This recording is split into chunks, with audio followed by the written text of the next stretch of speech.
Let's review a study by researchers from Singapore General Hospital. This study is about the clinical outcomes in older patients with coronavirus who received a combination of vitamin D, magnesium, and vitamin B12, compared with those who did not.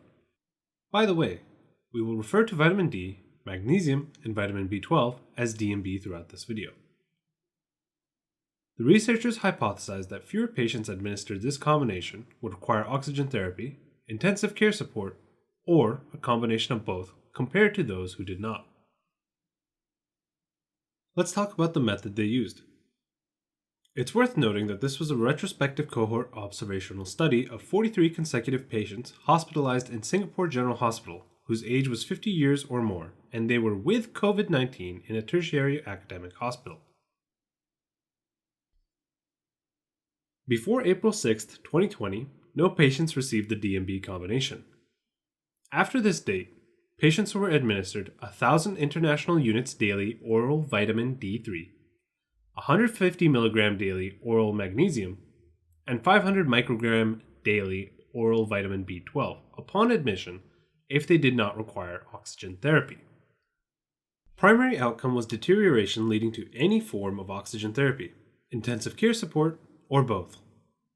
Patients were followed through either for 30 days from the onset of symptoms or the hospital discharge. Let's see the results. Between January 15th and April 15th of 2020, the researchers identified 43 consecutive patients whose age was 50 years or more and were with COVID-19. 17 patients received DMB before onset of primary outcome, and 26 patients did not.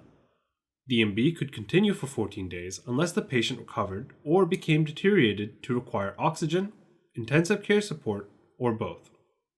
After adjusting for age or hypertension separately in a multivariate analysis, the intervention group retained protective significance. Fewer treated patients than control patients required initiation of oxygen therapy during hospitalization. 17.6% of DMB needed oxygen compared to 61.5% that did not receive DMB. P-value is 0.006, which is significant. DMB exposure was associated with the odds ratio of 0.13 with a 95% confidence interval between 0.03 and 0.59 for oxygen therapy, intensive care support, or both on univariate analysis. DMB exposure was associated with odds ratios of 0.20 with a 95% confidence interval between 0.04 to 0.93 for oxygen therapy, intensive care support, or both on multivariate analysis.